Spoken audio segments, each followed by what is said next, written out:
My back! My back! What happened? Scratching me! What? Scratching me! Ow! Yo, you okay? Oh, scratching me! Get me the f*** out of here! Going into the woods alone at night is scary, but what if you come across something or someone you wish you hadn't? Tonight, we're exploring 6 of the most chilling encounters ever caught on camera. These clips might make you think twice before stepping into the woods alone. But here's the twist. What if the real danger isn't out there in the woods, but much closer to home? Was anyone murdered here? Disagree. Okay, disagree about what? People being here a long time ago? I'm hearing something from down there. I've been hearing something. It sounds like almost like somebody's walking around out there. Mo Sargi, a daring explorer known for his spine-chilling adventures, embarks on yet another terrifying journey. This time, he is venturing into the haunted Tom Cemetery, a place known for its eerie past and ghostly apparitions. Having investigated this location before, Mo is well aware of the horrors that lurk in the darkness. However, this time, he is not alone. Determined to document every paranormal encounter, he brings along his camera and a trusted companion. What awaits them in the shadows is beyond their wildest fears. What is up, guys? We are finally doing this, something you have been wanting me to do, because on the last video that I did out in this forest, things got crazy. I was here completely by myself, and I told you guys I would only come back to Tom's Cemetery and camp out the night only if I brought somebody with me. I got Mo on camera right now, so he's gonna be helping me out tonight. We're gonna be camping tonight. We got the tent set up, the sleeping bag set up. The cemetery is just around the corner. I decided that I'm not... As the camera rolls, Mo welcomes his viewers, setting the stage for what's to come. He reassures his audience that this is a safe space for those seeking an escape from their troubles. But safety is far from what he and his team will experience tonight. Almost immediately, the atmosphere changes. A strange presence can be felt in the air. Then, out of nowhere, a white figure emerges in the distance. Panic sets in as Mo and his companion react. Bro, there's like a white figure right there. There's a white figure. What is that? Oh my God. Wait, that's towards the cemetery. That's towards the cemetery, right? What is that? What is that? Do you see it? He exclaims, his voice filled with shock. The camera captures something unexplainable. A shadowy figure standing still, watching them. Then, in a blink, it vanishes. As Mo turns to his partner, a chilling realization dawns upon them. They are not alone. Suddenly, something rushes toward them. Mo instinctively drops his phone, startled by the inhuman force. A dark energy swirls around them, unseen yet undeniably present. They quickly gather themselves, knowing that this is only the beginning of a long and terrifying night. The two explorers make their way deeper into the cemetery, navigating through old, weathered tombstones. The names engraved on the stones tell stories of those who once lived, their spirits now wandering this forsaken land. Mo stops in front of one grave in particular, Thomas Dempsey's. Over the years, Mo has conducted numerous investigations in this very spot, leading him to believe that Tom's spirit is still lingering. "Are there any spirits here that want to communicate with us?" he asks. The response is instant. "My name is Anna," a voice echoes through the spirit box. All right, guys, we're right by Tom's grave. Thomas Dempsey. We do believe that this is Tom because of investigations we've done years and years and years ago. Are there any spirits here that want to communicate with us? My name is Anna. Bro, that was like instant.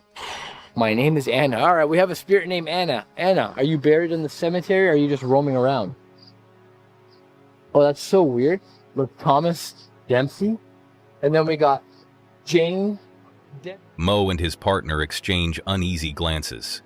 The fact that the voice came through so quickly sends shivers down their spines. Who is Anna? Was she buried here? Or is she merely passing through, drawn by their presence? As they scan the area, another unsettling discovery is made. More tombstones with the name Dempsey appear before them, hinting at a long-lost family buried in this cursed ground. Where did I see it, Joseph? It wasn't on the... Oh! What was the first thing we got? Anna! Oh, bro, my name is Anna. That was the first name we got. We didn't even realize that Annie Dempsey, Tom's family member. You're standing right here too. Oh my, yeah, that's like, bro, I didn't even clue in to look at this grave. That is crazy, but I seen a Joseph somewhere. Dude, there's no way. There it is. Joseph. No way. Loving memory of Joseph. Hey, Joseph, is this your grave over here? Joseph Ingram died in 1909. His wife, Anne. What are the odds of that, bro? That's crazy. That's Another crazy. Anne? The spirit box crackles again. Help me. The voice pleads, making their hair stand on end. Anna, how can we help you? Mo asks, but there is no response. The silence is deafening. The ghostly presence lingers, but Anna remains quiet. With the spirit of Anna making her presence known, the investigators press on, their curiosity overshadowed by growing dread. Mo recalls a chilling event from a previous visit. A shadowy apparition had appeared behind him, only to vanish the moment he turned around. Richard. Is that, yeah, Richard Booth as well? I think it says Richard Booth. That's a really old grave. What is that? Oh, what the f? You just tapped me on the shoulder? No. Actually? Something tapped you on the shoulder? Literally 3 taps on my left shoulder. What? Like, actually, I thought you just tapped me. No, bro, I was just filming this thing right here. You guys were freaking out in the comments, he says, addressing his audience. It was right behind me. The footage had captured a large, human-like figure, but in real time, Mo saw nothing. Was it Tom? Was it something else? A malevolent force watching from the darkness? I'm not gonna say the name. It's really hard to not say it. What was that? You see that? I saw something. I thought I saw something like flat through here. Me too. But just from the corner of my eye. Oh, look at these graves Check here. these names, you want to see? Oh, wow. Milburn. No. Milburn. No. Bro. You think so? It said burned, and that says Milburn. Bro. I don't know, man. No way. No, No way. way. And look at that. The thought alone is enough to send a wave of unease through the group. Yo, Tom, you want to show yourself again? Mo calls out into the night. His voice, steady but filled with anticipation. The idea of being watched suddenly becomes overwhelmingly real. How many spirits are lurking in the shadows, observing their every move? Thousands? Perhaps even spirits from an era before this cemetery existed? This land was once home to Native American tribes. Could it be their restless souls wandering, seeking peace? A sudden rustling in the bushes makes them freeze. The sound of heavy breathing follows, but there's no one in sight. Did you hear that? Mo whispers. His partner nods, eyes wide with fear. The sound grows louder, closer. Then, as quickly as it started, it stops. So many mosquitoes. Somehow they're getting in. I think we let them in, to be honest. That's interesting that we're... What is that? That was a female scream. No, just wait here. Just wait. What is that? What is that? You see that? What the f is that? Bro, there's like a white figure right there. There's a white figure. What is that? Oh my god. Wait, that's towards the cemetery. That's towards the cemetery, right? Then, a scream. A blood-curdling sound echoes through the trees, followed by the sight of something white moving in the distance. Did you hear that? Mo gasps. That yell! We heard a scream. His partner stiffens, scanning the area with wide, fearful eyes. The spirit talker device remains eerily silent, offering no immediate explanation. Then, suddenly, the word feathers appears on the screen. Feathers? Mo repeats, confused. And now it says, angel. We heard a scream and then some white figure? That's gotta be it, right? Hello? I'm not getting anything on the spirit talker. It's still going, too. We got feathers, though. It said feathers. That was weird. And I said angel. It's white. Bro, I literally looked like a ghost or some type of angel. What the hell was that? Torch. Yeah, we have a torch. We got a flashlight. Their eyes dart back to the white figure, still visible through the dense foliage. Could it be an angelic presence? Or something disguising itself as one? Mo ponders aloud.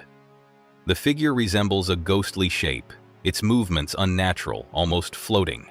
As they inch closer, another word flashes across the device. Torch. We have a flashlight. Does it mean that... His partner asks, lifting the beam toward the figure. But as soon as the light hits the spot where the figure stood, it's gone. No footprints, no broken twigs, nothing. Whatever it was had vanished into thin air.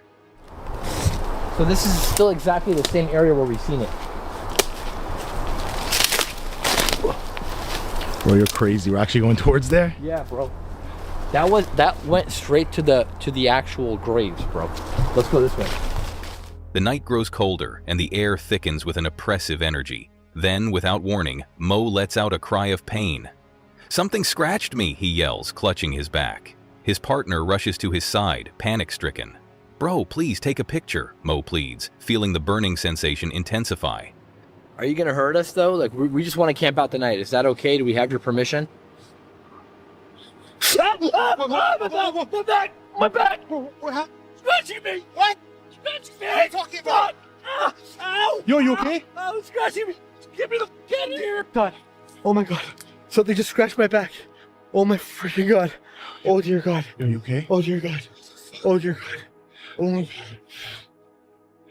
As they check his back under the camera's light, the horror becomes undeniable. 2 deep, parallel scratches run across his skin. "He came from behind me," Mo exclaims. The wounds are fresh, their redness stark against his pale skin. But what's even more terrifying is the precision. Ready? Is there anything on my back? Oh my God, bro, right here. Wait, actually? I don't know if you can see that. Yeah, right there. Holy. Actually? Huge. I told you I got scratched, bro. There's like 2 lines right here. Actually. Yeah, actually, huge. Jesus. And more here. Really? Can you take a picture for me? Oh my God. Dark entity here. Oh my God. It creeps behind you. It came from behind me and it scratched me from behind, bro. The marks are identical, perfectly even, as if something with claws had raked down his back with calculated force. "Something massive scratched me," Mo whispers, his mind racing. As the night nears its end, Mo and his partner realize they have overstayed their welcome. Whatever spirit or entity resides here has made it clear it does not want them around. "That's enough for tonight," Mo says, packing up his equipment, but deep down he knows this is far from over. Before leaving, he turns to the camera one last time, addressing his loyal viewers. If you enjoyed this investigation and want to see more, follow me on Instagram and check out the merch store. We do this for you guys, and we appreciate all your support. With that, the 2 investigators make their way out of the haunted cemetery, their minds heavy with the horrors they've witnessed. One question remains: was this their last encounter with Tom, or is something even darker waiting for them next time? In this thrilling journey, we meet Angelo, an explorer who takes his viewers on a wild adventure to abandoned and haunted locations across the globe. His aim is to document these eerie spots and share them with his audience, allowing them to experience what he uncovers.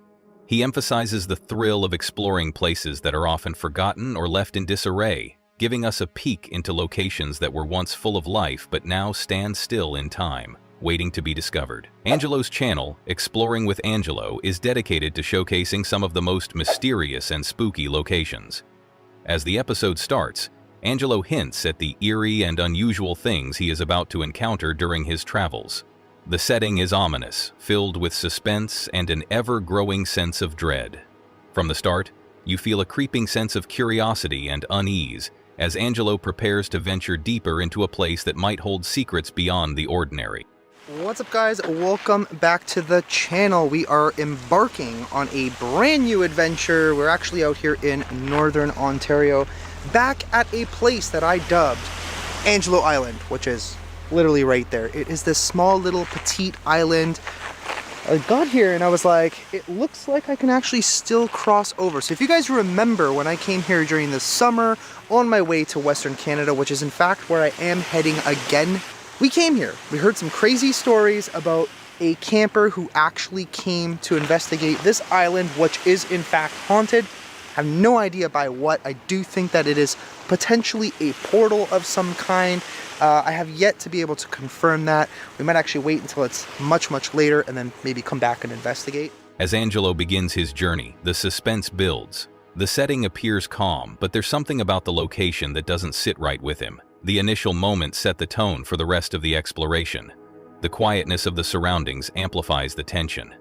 A fridge, strangely out of place in the middle of an overgrown area, piques Angelo's interest. He wonders aloud, could there be something inside? Is it possible that the fridge holds something sinister, like a body? This is all about... I just noticed this. Like, why is there just a fridge? I think it's a fridge.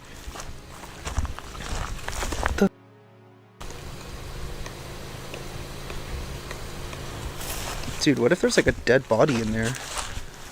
Like, it just seems really out of place to have a fridge that's obviously tied up. The hell? Thought I heard something. I'm like so wanting to open it. I don't know if this is a good idea, but...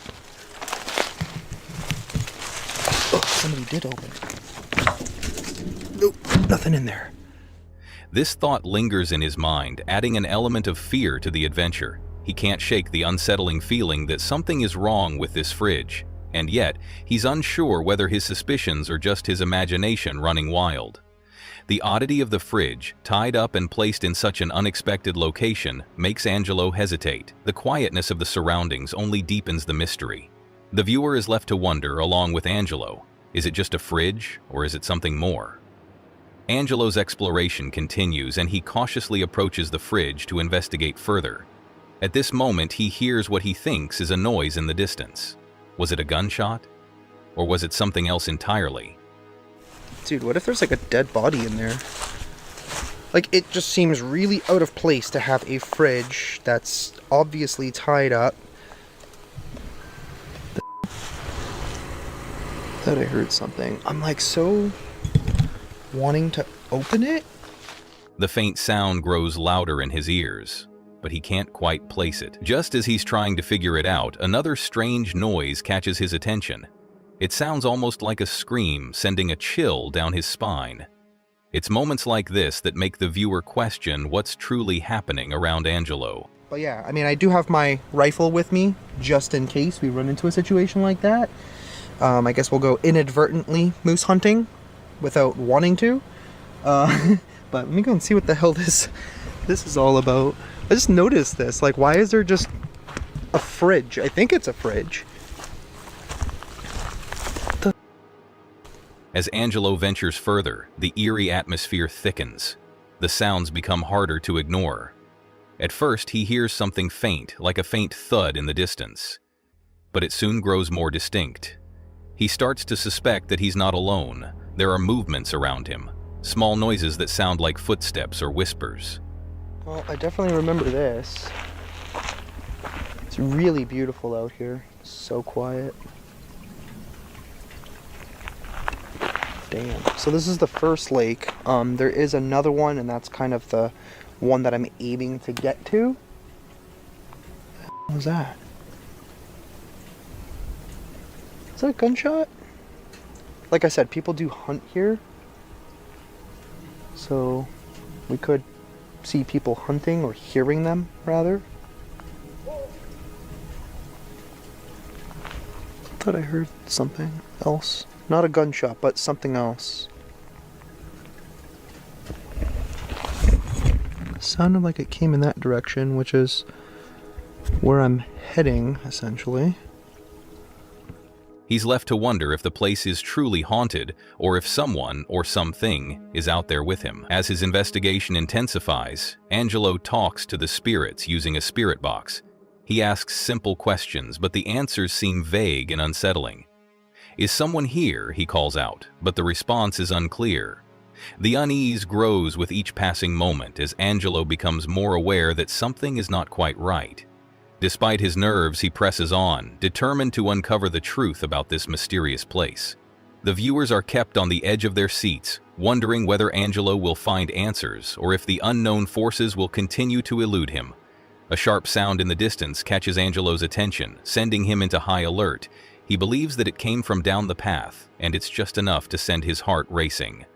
There's something haunting about the way the noises echo in the silence, leaving him feeling both excited and scared. As he tries to rationalize what he hears, he asks himself if the source of the noise is an animal, a person, or something else entirely. I don't even know which area I want to go to. I'm thinking back there. First things first, I got to clean up my backup camera because it is literally driving me crazy. Yeah, there ain't nobody around. I'm like half expecting somebody to show up, but there's no one here. I don't even know where that trail goes. I'm kind of curious of that too, but I don't have too much daylight. Oh, finally gotta clean that. Okay, that should be better. His hesitation shows as he contemplates whether to move forward or retreat, unsure of what the next step will bring. At this point in his exploration, Angelo finds himself in a deeper, more secluded area of the site. It's warmer here, a stark contrast to the coldness he felt earlier. The shift in temperature adds to the eerie vibe of the location. Angelo feels the presence of something more, something ancient. He's been exploring for a while, but now he's beginning to feel that he's tapping into something far older than he initially expected. He presses on, trying to make contact with any spirits that might be lingering around. This is when the real tension ramps up. Angelo speaks to the air, asking questions about the location's past. "Is anyone here?" he asks, trying to make contact with any spirits lingering in the area. The response he receives, though brief, only deepens the mystery. He wonders if the spirits in this place are too shy, unwilling to reveal their secrets, or perhaps they have no desire to interact with him at all. Okay, is there somebody hunting out here? Okay, I want to get back to her.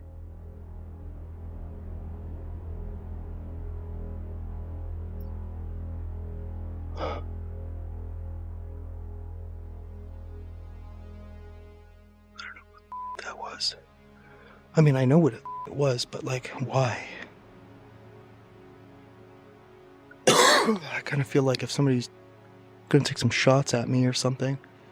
With every unanswered question, the silence becomes even more oppressive, and the unease mounts. It's as if the land itself is holding its breath, waiting for Angelo to make the next move. As the investigation progresses, the sense of dread becomes almost palpable. Angelo picks up a strange feeling, as if he is being watched. He stands still for a moment, hoping to hear something, anything that would explain the strange occurrences he's witnessed so far. Just as he's about to give up, a faint voice echoes through the air. The sun is officially going down. I keep periodically hearing what sounds like gunshots down there. I don't know, but we got a nice fire going, about to set up the tent, and we're gonna actually investigate. I don't know if this place is haunted. It might be.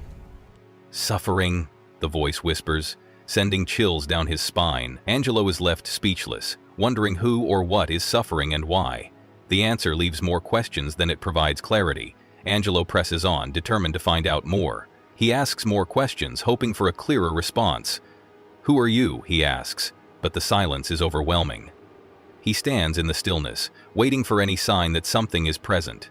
A sense of unease continues to grow, and it's clear that something is lingering nearby, just beyond his reach. Angelo's curiosity keeps him from backing away, but the darkness around him only intensifies, as if something is drawing closer. The tension reaches its peak as Angelo hears more noises around him. This time, it sounds like footsteps. Was anyone murdered here? Disagree. Okay, disagree about what? People being here a long time ago?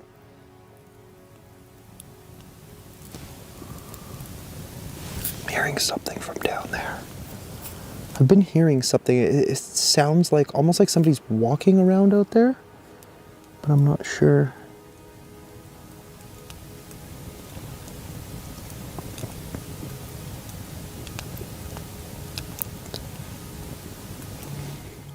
Angelo's heart races as he realizes that someone or something is getting closer. The sounds are unmistakable. Someone is outside his tent. I think someone's outside my tent. Holy shit. Where's the open? He rushes to check, but as he does, the footsteps suddenly stop. He stands frozen, straining to hear anything else. The night is silent again, but the feeling of unease lingers.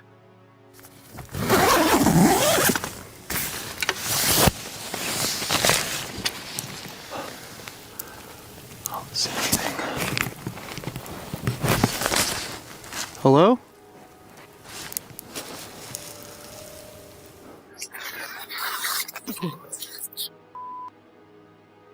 It's cold out there. I was like barely asleep. It sounded like somebody walked up to the tent.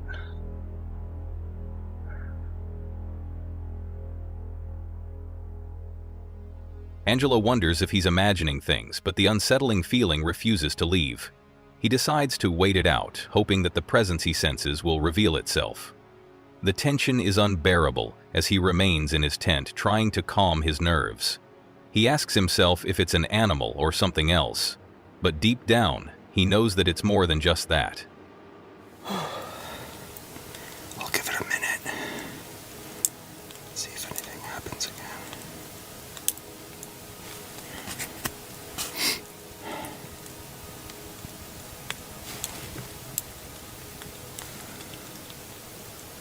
So for a second I thought I heard music and a car. I don't see why anybody would be coming in here at this time. The sounds were too distinct to ignore, and they made his heart pound with fear. The viewer is left wondering if Angelo will confront whatever is outside, or if he will be forced to stay hidden, alone in the darkness. Finally, as the night continues to unfold, Angelo feels the weight of the situation bearing down on him. The events of the night have left him shaken, but he doesn't back down. Despite his fear, he decides to stay and press on with his investigation. Okay, it is much later now. Couldn't really sleep. I think I've literally slept maybe 10 minutes in the last like 2 hours. I don't know why, but I just wanted to make sure there was like no one here. Or at least nothing here, I guess. The chilling atmosphere makes it difficult to sleep, and every small sound amplifies his growing dread. He spends the rest of the night in quiet anticipation, wondering what more this haunted location holds in store for him. But even as he waits, the unknown continues to haunt him. As Angelo reflects on the night's events, he shares his experience with the audience. The chilling discoveries and the eerie atmosphere make this one of the most memorable explorations of his career. The journey, filled with suspense and fear, leaves both Angelo and his audience wondering if they will ever truly understand the secrets that this place holds. Joe Weller and his friend Elliot decided to check out an abandoned school that Joe had gone to until the 2nd grade. The school had been closed for 15 years, and there were rumors that it was haunted. Elliot convinced Joe to go explore the building with him that night to see if the rumors were true. They packed a bag with essentials, including flashlights, water, chocolate muffins, and their phones. Here we have packed a bag with essentials. We've got a little flashlight, okay, water, obvious reasons, and then chalky muffins in case, you know, worse comes to worse and whatever. And then phone. And set off on their adventure. When they arrived, they saw the broken down building surrounded by a large, old fence with sharp wires at the top. The windows were broken and overgrown ivy covered much of the building. It was clear that no one had been there for years. Joe and Elliot felt nervous as they got closer to the entrance. What? I can see eyes through there. Can you see eyes? Look, look, look there. What is that? What are you on about? Through the fence. Eyes? No, there. What? There. What the f are you talking about? No, you were shining a But they were determined to explore. As they walked around the building, they found a hole in the fence that they could crawl through. They hesitated for a moment, but since they had come this far, they decided to go for it. You in? Yeah, go on. Oh my god, I can't see shit. After getting through the fence, they carefully walked towards the school. The building looked huge, with walls covered in ivy and parts of the roof falling apart. Joe felt uneasy as they got closer to the entrance, but Elliot was determined to keep going. Oh my god. Oh my god. Shit. Once inside, the feeling got even creepier. The hallways were dark and the air felt thick with dust and the smell of mold. Their flashlights lit up the rooms, showing broken furniture, peeling paint, and pieces of what was left behind. Their cameras started acting strange, focusing oddly as they moved deeper into the building. Joe's camera in particular seemed to stop working properly as soon as they stepped inside, making everything feel even more unnatural. They walked into a classroom and found burnt cricket guards and ripped teaching materials on the floor. A creepy, messed up Thomas the Tank Engine doll was sitting in the middle of the room, which felt strange and unsettling in the middle of the ruins. The weirdness kept building as they moved on, and they found an open window that led to another room, and they carefully crawled inside. They filmed their surroundings, being careful to avoid the broken glass on the floor. The room was just as damaged as the others, with old furniture and teaching tools scattered around. But things started to feel even stranger. Joe mentioned feeling cold air coming from one side of the room, like something was blowing in from somewhere. You film ahead, I'll film us. Yeah? Right. Then you film in front of us. Mate, this was the reception. Oh my god, I'm getting so much air from there. Bruv, no, whoa. Inside there, like loads of air just came out. I can feel. There's probably a door. It seemed like there was something odd going on, but they kept exploring. Suddenly, they heard a noise from upstairs. There's probably a smashed window. Oh, the light. What the f was that? A single footstep echoed through the building, making them both stop in their tracks. They looked at each other, unsure of what they had just heard. Elliot suggested they go check it out, but Joe seemed unsure. Did you hear that? Yeah, what was that? What the f was that? I don't know. No, it was a proper like from upstairs. I heard that. From upstairs, it was like a footstep, like one footstep. Hello? No, don't do that shit. Like seriously, I don't know if I want to be in it, bro. How do we get out? What the f was that? What? Did you just touch No, me? swear down. And the air felt thick with tension. They quietly moved forward, trying to stay as quiet as possible. As they walked through the building, they found another strange sight. A room with a big object covered by a sheet. When they pulled back the sheet, they found a dirty toilet on the ceiling, which made everything feel even more surreal and creepy. They couldn't understand why or how it was there, but the real shock came when they tried to leave the building. You good, yeah? Ah, shit. You good? Shit, we need to get out of here ASAP. That, bruv, you heard that footstep in it? Mate, no, swear to God. There was like just one. One singular footstep from upstairs. As they walked toward the exit, they saw a horse standing just outside the fence. It seemed to be blocking the way, not letting them leave. Its eyes glowed strangely in the flashlight beam, and it watched their every move. Joe and Elliot tried to stay calm, but the horse followed them, not letting them get past. They tried to walk around it, but it seemed like the horse didn't want them to leave. Because that horse keeps stopping us from getting out. We're in between the ghosts and the horse. As they tried to get around the horse, they realized they were stuck between the creepy building and the strange horse blocking their way out. Oh God. Oh God. Oh God. Mate, what's it doing? No. Mate, what is it doing? What is it doing? Mate, it's a demon horse. I'm running for it, okay? Elliot and Joe tried to jump over an electric fence to escape, but Elliot accidentally shocked himself. The pain from the shock only made things worse, and they quickly realized they needed to get away. The horse kept circling them, making everything feel even more tense. Finally, they managed to get past the horse and the fence, but the fear from what had just happened stayed with them. They quickly left the area, their hearts racing as they tried to forget about the strange things they had seen. The horse and the odd sounds in the building stayed with them, even after they left. Even though the horse and the creepy feeling in the abandoned school were strange, Joe and Elliot were relieved to be out of there. The mystery of the haunted school would remain unsolved, but they couldn't ignore the fact that something unusual had happened while they were there. They were left wondering if the strange things they saw were just their minds playing tricks, or if there was really something supernatural going on at the abandoned school. In this spooky episode of Hunting the Dead, Jody Dean and his team start a ghost hunt that quickly goes from strange to scary. As they walk through the location, weird things begin to happen almost right away. A bathroom door slams shut by itself, even though no one is touching it. What is here? Whoa! What the fuck, motherfucker? Setting the mood for what's coming next. The team quickly becomes alert, with one member saying they heard a growl. Jody? but they aren't sure if it came from inside or outside the house. The tension builds as the group starts to feel like something is there with them. Jody moves carefully through the area, feeling the rising tension. They hear more strange noises and see more odd movements. The team finds a Ouija board.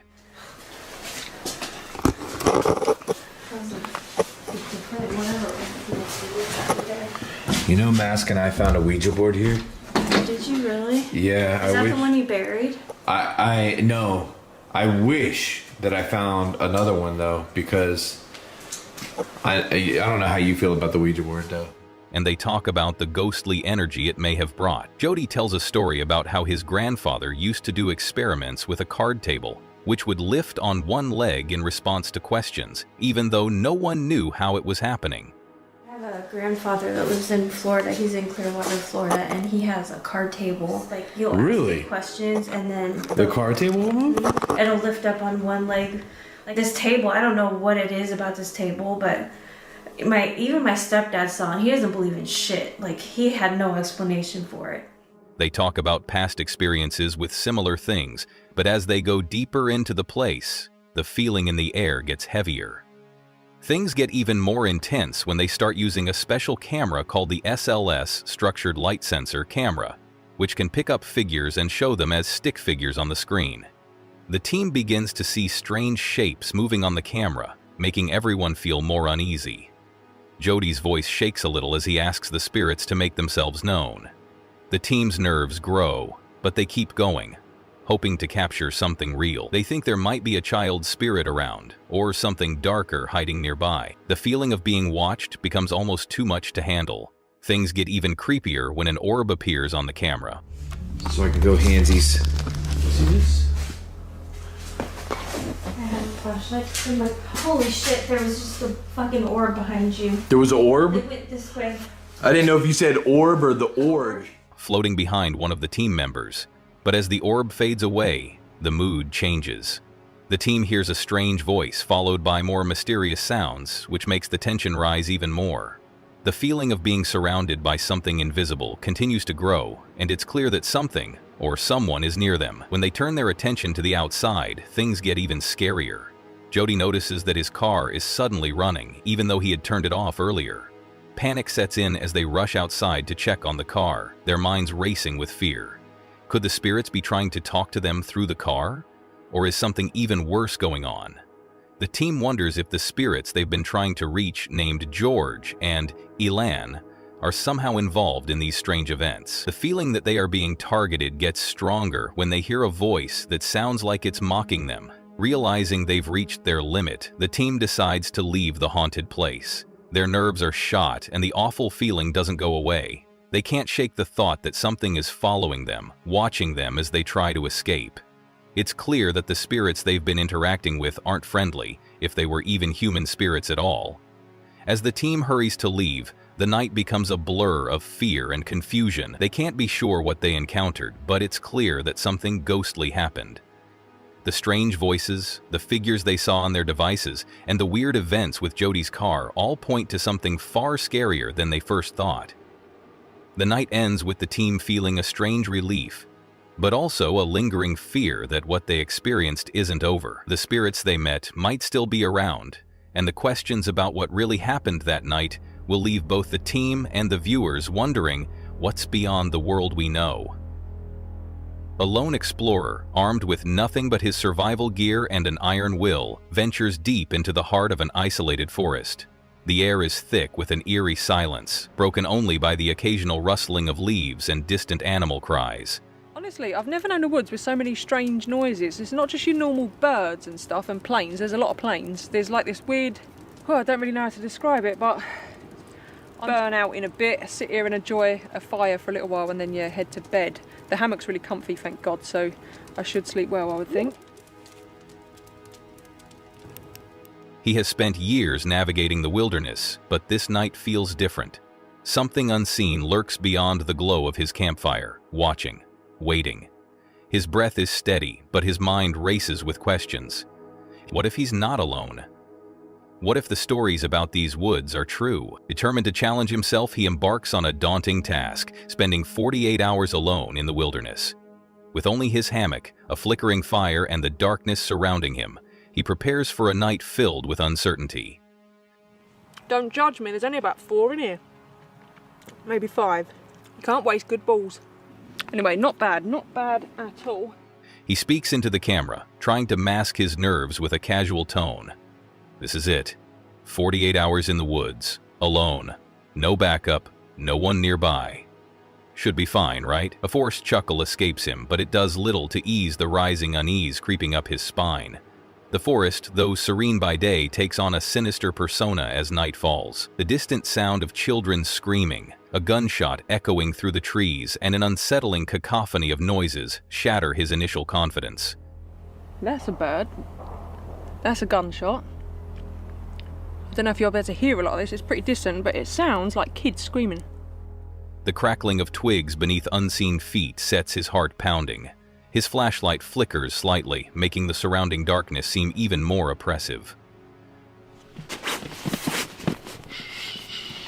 What the was that? I don't want to turn the light on because I'm pretty convinced there's been a person or persons. I swear to God, that was footsteps, he whispers, barely audible. I didn't want to turn the light on earlier because I swear to God that was footsteps. His breath catches as he strains his ears, listening. The wind? An animal?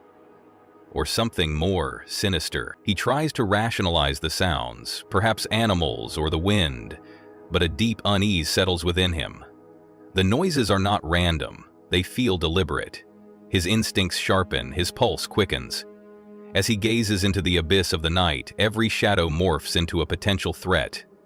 He knows what deer sound like, yet the footsteps around his camp are too measured, too deliberate to be an animal.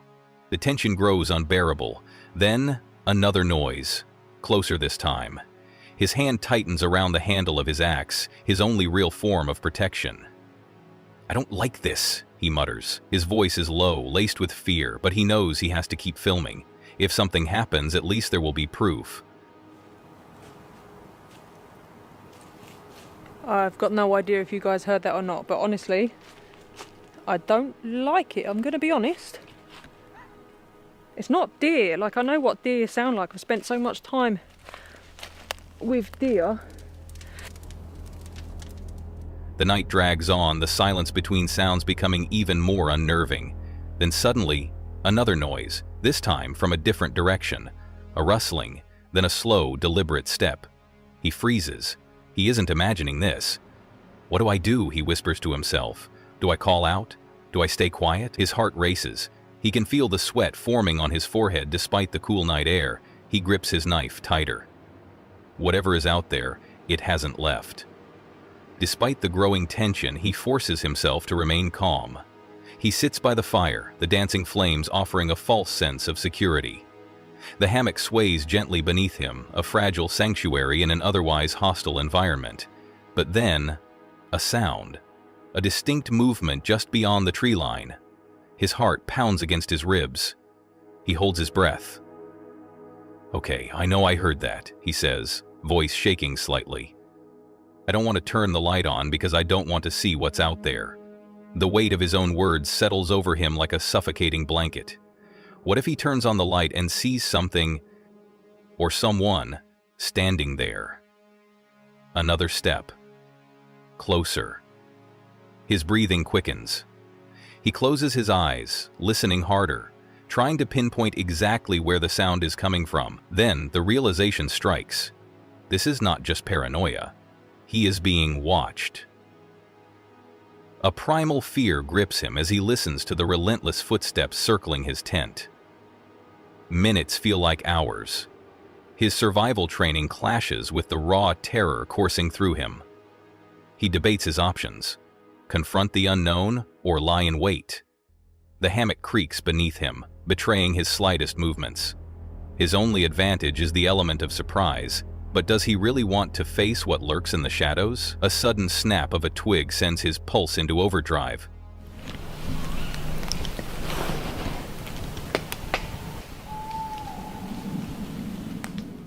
The fire crackles, casting ominous shadows that seem to move on their own.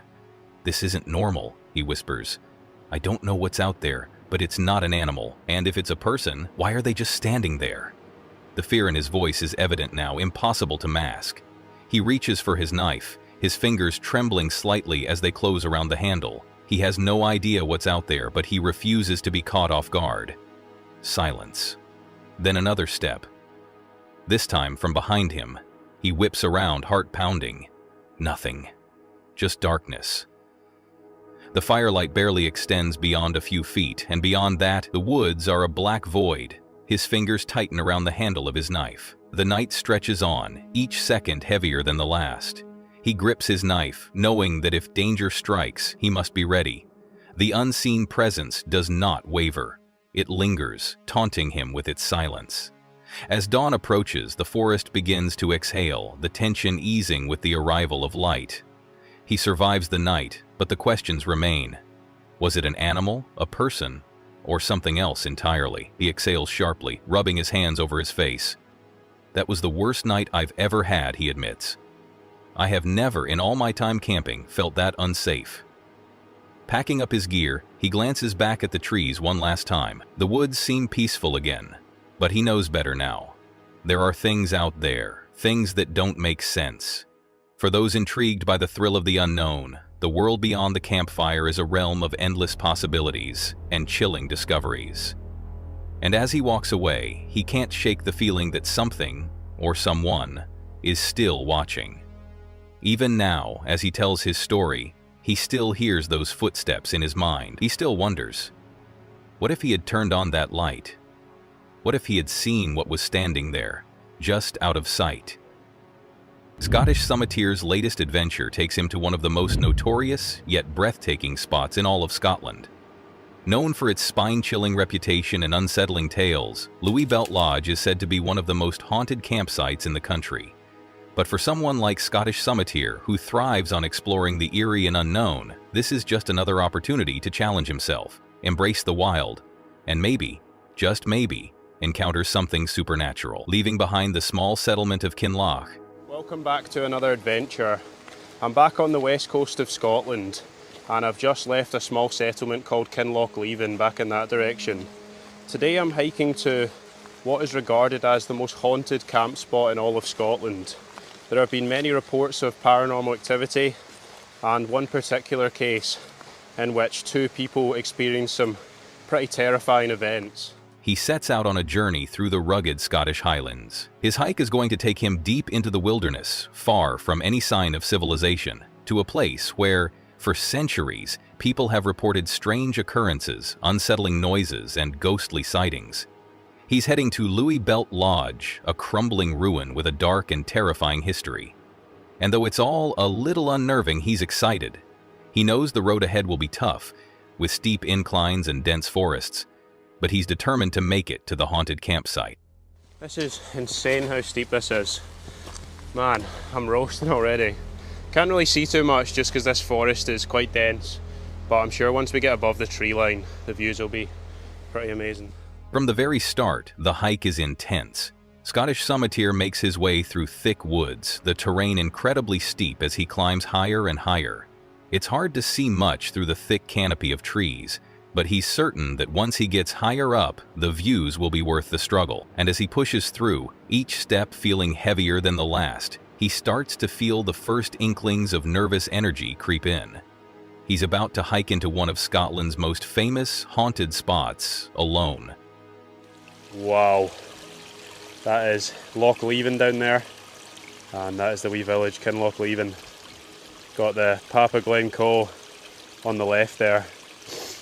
Oh man, that is some view.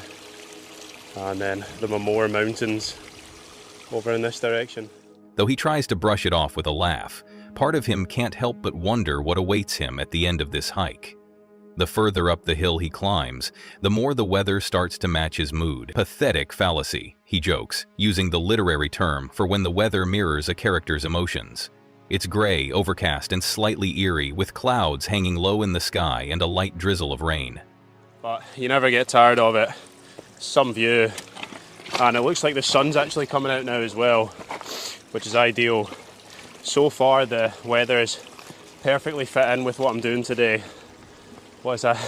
Is that a pathetic fallacy when the weather matches the mood? I think that's what it is, but that's perfectly what it's been like so far. It's been pretty eerie, had quite a lot of rain, so it's nice to see the sun out. Hopefully it stays out for the remainder of the hike. The wind rustles the leaves above him, and the forest seems to grow denser, making him feel like he's stepping into another world. One that's isolated, unpredictable, and mysterious. It's almost as though the land itself knows what he's about to do. But with every challenge, there's always a reward.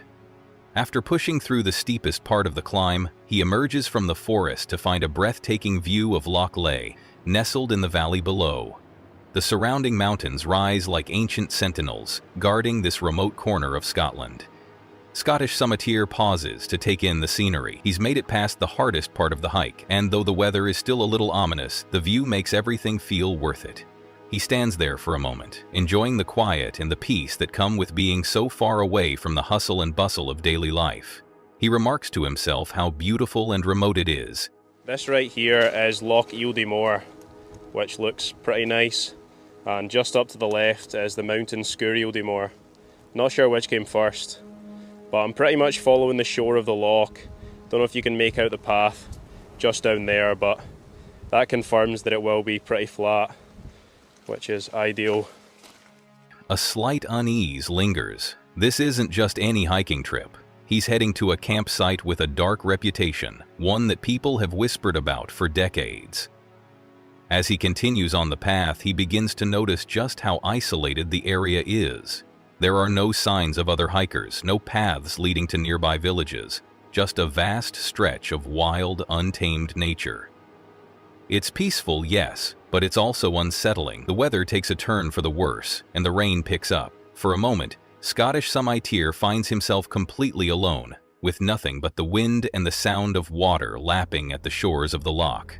You can see the sun is trying, it really is trying, just quite cloudy, but making good progress along the loch. Hopefully be by it pretty soon. I wish I was staying in that. Don't know if that's a wee bothy, but I'm pretty sure you can't stay in it. Must be privately owned. Looks really nice though, doesn't it? With some pretty amazing views, but not for me unfortunately. It's moments like this when the weight of isolation really sets in, and a creeping sense of discomfort wraps around him like a cold blanket. Still, he pushes forward, determined to reach his destination. Eventually, the path flattens out and joins a 4x4 track, making it easier to navigate the rugged terrain. With less uphill to contend with, he picks up his pace, but even with the improved trail, the feeling of being out in the middle of nowhere is never far from his mind. He passes a few more waterfalls, their sound mixing with the rhythm of the rain, and occasionally the clouds break, letting the sun peek through, casting an eerie light over the landscape. Despite the gloom, Scottish summiteer is making good time. I've walked past some really nice waterfalls, and the sun is fighting through the gaps in the clouds to make some pretty amazing views on the mountains. But I was just thinking to myself there, I've lost phone signal and I'm hiking alone in some pretty dodgy weather to a really remote spot, a miles from anything else, and a spot that I know is one of the most haunted spots in all of Scotland. He's about 6 to 7 miles into the hike, and while the challenging terrain has left him winded, the beauty around him is a great distraction. There's something about being so far out that it's hard to describe. Any sane person would be saying to me, what on earth are you doing? And to be honest, I was just thinking that to myself. But I'm here now. I'm in too deep. I may as well enjoy it. A sense of adventure, of thrill, mixed with a pinch of trepidation. After all, he's not just hiking into any random location. He's about to spend the night at Louisbelt Lodge, a place with a reputation for being haunted by the restless spirits of those who've come before. As he finally approaches the lodge, the ruin stands in front of him like a shadow from another time. And there are some really nice views of the Louisbelt Lodge. There actually is a bothy in use just across the river there. I'd imagine it'd be quite hard to cross that river, especially in spate. But it's a really nice bothy. Just super remote around here. There's nothing really around apart from mountains. Look at those mounds, they look pretty amazing. But the sun is going to drop behind those hills pretty quickly, so I'm going to get my tent up before it gets dark. The crumbling walls and roofless structure exude a sense of decay and abandonment. And yet, there's something about it that draws him in. The wind howls around the ruin, sending leaves and debris swirling through the air. I think the weather is making this place a lot more creepy as well. Don't know if you can hear that, but it's really windy and it's blowing the trees above this ruin, which just adds to the whole eeriness of the place. But I'm going to look for a spot to pitch my tent because we've only got, I think, an hour until it gets dark. Standing in front of the lodge, it's hard to ignore the stories that have been passed down over the years. The whispers of ghostly footsteps, strange noises, and objects being thrown across rooms. Despite the chill in the air, he steels himself. The most haunted camp spot in Scotland. Pretty eerie off the bat, not gonna lie. I think I'm gonna go and have a look around before I pitch my tent or anything. Right, let's see what this place is all about. Can't lie, I'm a little bit creeped out. Wish me luck, guys. So this is the Louisbelt Lodge ruin right here. This is why he's here, after all, to explore the haunted grounds and see for himself if the stories hold any weight.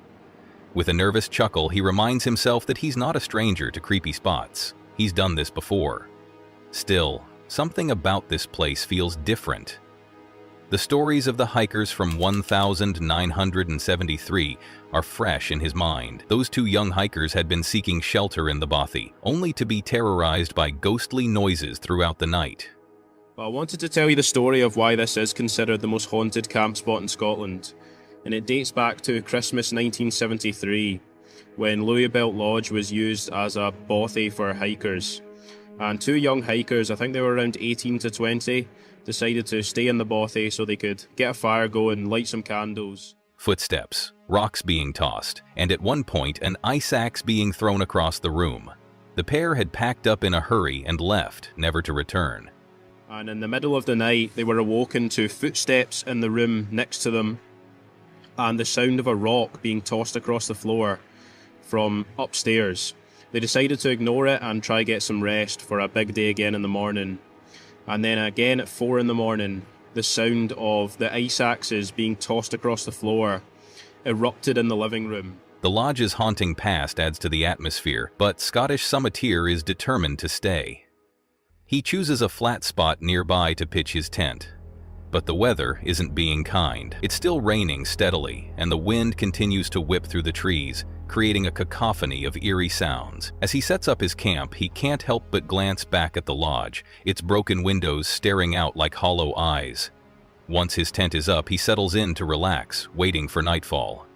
The rain patters on the tent, a soothing sound that helps drown out the creaking of the ruins. As night fully sets in, he can't help but feel a bit on edge. The darkness in the woods seems to close in, and the sound of the wind swirling around the lodge makes the whole place feel alive in a way that's hard to shake.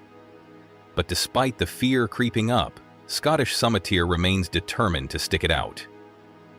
Oh, on that terrifying note, I'm going to try get some rest, and I'll update you if anything happens. If not, I'll see you guys again in the morning. As he lies in his tent, reflecting on the history of Louisbelt Lodge, he recalls the eerie details of that infamous night in 1973, notably influencing the author-naming decision to be termed deeply herbed. In 1973, the young hikers had been shaken to the core by the supernatural occurrences they experienced.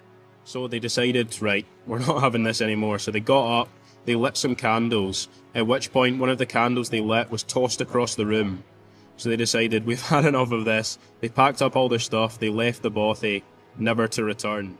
And yet, as he lies there, he feels no such disturbances. No strange noises, no footsteps, no shadows lurking in the corners of the ruin. It's almost quiet. Too quiet. But the night passes without incident. No ghostly encounters, no sudden flashes of light or unexplained sounds.